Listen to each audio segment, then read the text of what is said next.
हाय दोस्तों, मैं योगेश यादव आप सभी लोगों को मेरे इस यूट्यूब चैनल ट्यूटोरियल मन से स्वागत करता हूं। आज हम लोग अग्निपथ मिशन के बारे में चर्चा करेंगे। तो क्या है अग्निपथ मिशन, अभी क्या हुआ हाल ही में, क्यों ये चर्चा में है, इसके बारे में देखेंगे। ये क्या है कि एक ऐसी सेवा है डिफेंस के द्वारा, ठीक है। ये ऑल सेक्टर, जो जल थल और वायु तीनों सेक्टर में ये क्या होगा, लागू होगा अग्निपथ मिशन। और इसमें 46,000 वैकेंसी लाई जाने वाली है। और इसे अग्निवर्ष बोलते हैं, जो वैकेंसी जो उसके द्वारा रिक्रूट होंगे, जो लड़के जो छात्र अग्निपथ स्कीम के द्वारा 4 साल का टाइम होगा। इसमें जो उसका कार्यकाल होगा वो 4 साल का होगा और 46,000 अग्निवर्ष होंगे। और ये जो स्कीम आज कितनी तारीख है, 14 जून 2022 है। उससे 90 दिन के अंदर will be common in 90 day, मतलब 90 दिन के बाद या 90 दिन में ही वो क्या हो जाएगा, स्कीम लागू हो जाएगी और जो वैकेंसीज है आ जाएंगी इसको लेकर। और इसमें हम लोग देखेंगे कि सैलरीज को लेकर क्या है कि अगर पहले मंथ में 30,000, पहले साल 30,000, दूसरे साल 35,000, तीसरे साल 36,500 और चौथे साल 40,000 रूपये। और क्या होगा कि ये जो 70% होगा सैलरी का वो आपको मिलेगा और 30% क्या होगा गवर्नमेंट रख लेगी। वो आपको जब 4 साल का आपका टाइम कंप्लीट हो जाएगा तब आपको दे देगी। तो यानी पूरा टोटल 11.7 लाख आपका बनेगा।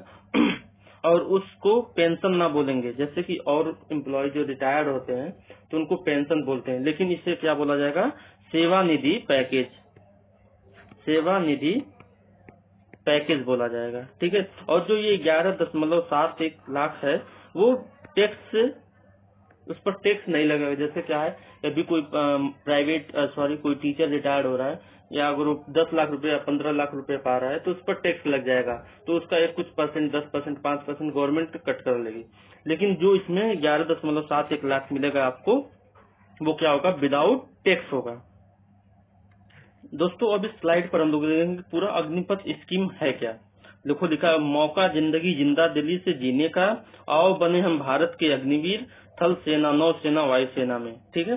तो ये जो अग्निवीर आप बनेंगे, पहले तो आपको सैनिक बोला जाता था, जवान बोला जाता था, लेकिन अब क्या बोला जाएगा, इसे अग्निवीर बोला जाएगा। और यहाँ पर थल सेना में भी, नौसेना में भी और वायु सेना में भी। अब क्या है, इसके फीचर्स क्या है, वो क्या है कि जो भी इनका जो अपॉर्चुनिटी टू सर्व नेशन, ये लोग क्या कर रहे हैं कि अपॉर्चुनिटी प्रदान कर रहे हैं कि देश की सेवा के लिए आप लोग तैयार हो जाइए।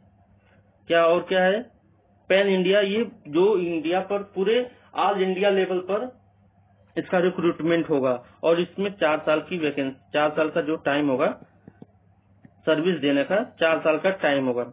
और जो एक लास्ट में जब रिटायर्ड होंगे, रिटायरमेंट जब 4 साल का टेन्योर पूरा हो जाएगा तो उसे सेवानिधि का एक पैकेज मिलेगा। कितना बताया में, 11.71 लाख का, ठीक है। और ये जो रिक्रूटमेंट होगा ना, वो सेंट्रल गवर्नमेंट के द्वारा एकदम ट्रांसपेरेंट होगा। रिगोरस सिस्टम मतलब कठोर से कठोर तरीके से, मतलब बहुत हार्ड लड़कों को लिया जाएगा इसमें, बहुत मेहनती, बहुत समझदार, इन सब लड़कों को क्या किया जाएगा, इसमें रिक्रूट किया जाएगा। अब क्या है, अ ट्रांसफॉर्मेटिव स्कीम। अब देखो आर्म्ड फोर्सेस क्या है इसमें कि उन्हें क्या किया जाएगा, एनर्जेटिक हो गए ये लोग, fitter, diverse, most transferable, resilient youth suited to changing dynamics. तो अब तक क्या होता है कि ये जो कमियां थी रिक्रूट करने में, तो उन सब कमियों को दूर करने के लिए क्या लाया जा रहा है, अग्निपथ मिशन लाया जा रहा है, अग्निपथ स्कीम लाई जा रही है।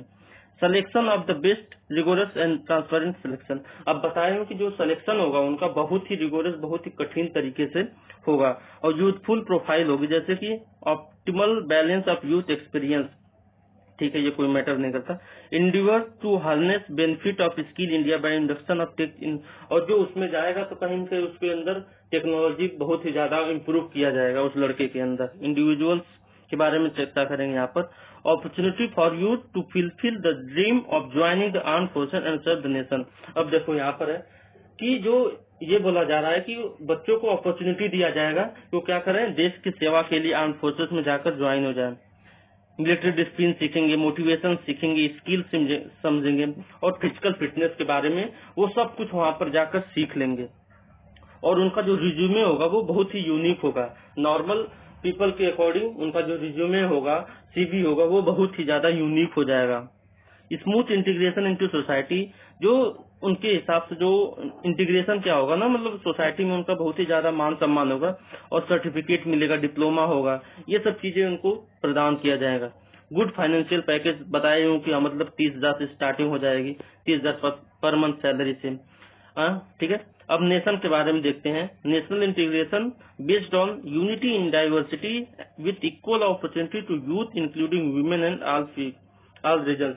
और ये जो वैकेंसी आएगी ना, वो केवल मेल के लिए नहीं आएगी, फीमेल के लिए भी आएगी। और नेशन बिल्डिंग, इससे क्या होगा, हमारा देश बहुत ही ज्यादा क्या हो जाएगा, मजबूत होगा। अब इसमें जो अग्निपथ स्कीम, उसकी एलिजिबिलिटी क्या है उसके बारे में देखते हैं।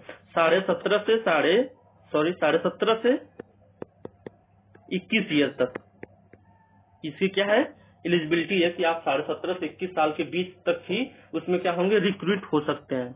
और रिक्रूटमेंट प्रोसेस क्या है, सर्विस ड्यूरेशन 4 ईयर, 4 साल का ये है। ठीक है। Recruitment as per terms and condition. अब इसको देखते हैं, टर्म्स एंड कंडीशंस क्या है उसमें।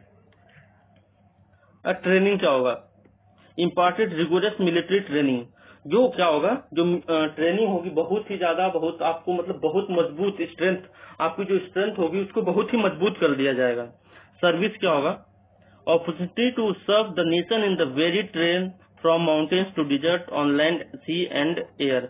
अब देखो, जो सर्विस की अपॉर्चुनिटी होगी ना, वो डिजर्ट में, रेगिस्तान में भी आप ड्यूटी करोगे, पहाड़ों पर भी ड्यूटी करोगे, हिमालयों में भी, हिमालय पर भी आप ड्यूटी करोगे, और तो और क्या, समुद्रों पर भी ड्यूटी करोगे। मतलब हर जगह आपको अपॉर्चुनिटी मिलेगी, पूरे देश में, पूरे इंडिया में हर जगह आप कहीं भी ड्यूटी कर सकते हैं इसमें।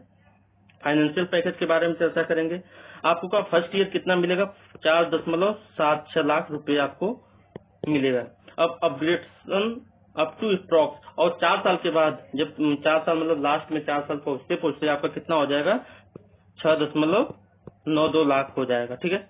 रिस्क अलाउंसेस, मतलब आपको जो सुख सुविधाएं जो मिलेंगी, रिस्क को लेकर, हार्डशिप को लेकर, राशन मिलेगा, ड्रेस को मिलेगा, ट्रेवल अलाउंसेस, जैसे कि आप छुट्टी पर आए तो आप घर छुट्टी पर आ रहे हैं तो टिकट गवर्नमेंट के द्वारा ही होगा, ये सब चीजें अलाउंसेस में गिनी जाती हैं, तो ये सब आपको मिलेगा। अब देखते हैं सेवा निधि। सेवा निधि को ही पेंशन बोलते हैं।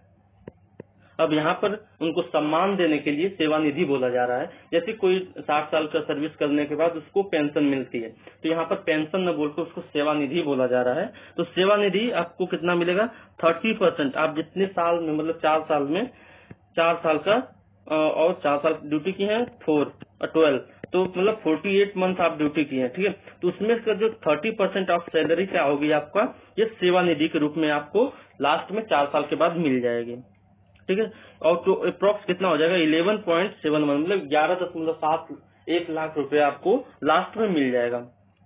अब देखते हैं डेथ कंपेंसेशन, मतलब कि आप अगर ड्यूटी के टाइम आपकी डेथ हो जाती है, मर जाते हैं, शहीद हो जाते हैं, तब आपको क्या होगा कि 48 लाख रुपए मिलेगा आपके घर को। और क्या है, एडिशनल 44 लाख एडिशनल भी मिल सकता है।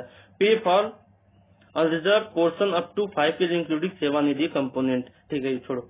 डिसेबिलिटी कंपेंसेशन, डिसेबिलिटी मतलब कि आप सेवा के दौरान अगर डिसेबल्ड हो गए, हैंडीकैप्ड हो गए, मतलब कि दिव्यांग हो गए, तब आपके लिए क्या है कि जो 100%, अगर आपकी जो डिसेबिलिटी होगी ना, आपके परसेंटेज पर मिलेगी, आप कितना परसेंट डिसेबल्ड हो। तो मान लो आपकी डिसेबिलिटी 44% है, सॉरी 100% है, तो आपको 44 लाख मिलेगी। आपकी डिसेबिलिटी अगर 75% है तो आपको 25 लाख रुपए मिलेगा। और आपकी डिसेबिलिटी अगर 50% है तब आपको 15 लाख रुपए मिलेंगे। ठीक है। और आपको जब ये पूरा सेवा कंप्लीट करने के बाद 4 साल के बाद आपको क्या होगा, सेवा निधि पैकेज मिलेगा और स्किल गेन सर्टिफिकेट, और आपको लास्ट में क्या मिलेगा, एक सर्टिफिकेट भी मिलेगा। और जो देखो, ये टेन्यूर 4 साल आप काम कर लिए, 4 साल की सर्विस के बाद, फिर उसके बाद क्या होगा आपका, उसके बाद क्या होगा कि स्क्रीनिंग असेसमेंट होगा।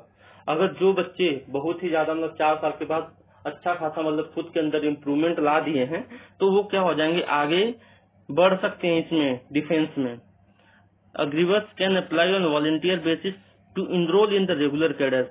अब क्या होगा ना, जो आपको क्या बोला जाएगा उसमें, जब 4 साल की जो वैकेंसी होगी तो आपको सेना नहीं बोला जाएगा, सेना नहीं बोला जाएगा, पहली बात फौजी भी नहीं बोला जाएगा।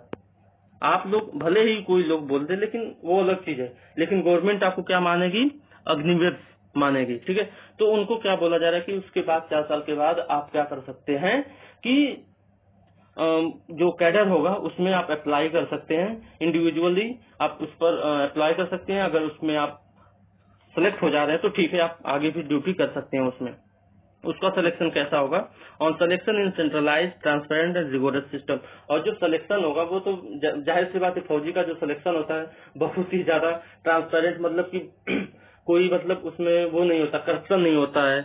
और जो सेंट्रलाइज्ड होता है मतलब गवर्नमेंट से मतलब बहुत ही ज्यादा, मतलब बहुत स्ट्रिक्ट होता है एक प्रकार से। और रिगोरस, अब देखते ही हैं कि सिलेक्शन के लिए कितना ज्यादा बच्चों को दौड़ाया जाता है, कितना फिजिकल काम कराया जाता है, फिजिकल एक्टिविटी कराई जाती है, ठीक है, ये सब चीजें हैं। On enrolment in regular cadre pay fix and regular soldier pension as per extant regulation. अब देखो, अगर आपका क्या हो जा रहा है कि अगर आप रेगुलर हो जा रहे हैं, रेगुलर कैडर में हो जा रहे हैं, तो आपको पे मिलेगा, मतलब रेगुलर सोल्जर की तरह आपको पेंशन वेंशन जो भी जो होता है ना नॉर्मल एक सोल्जर को जो मिलता है वो मिलने लग जाएगा, ठीक है।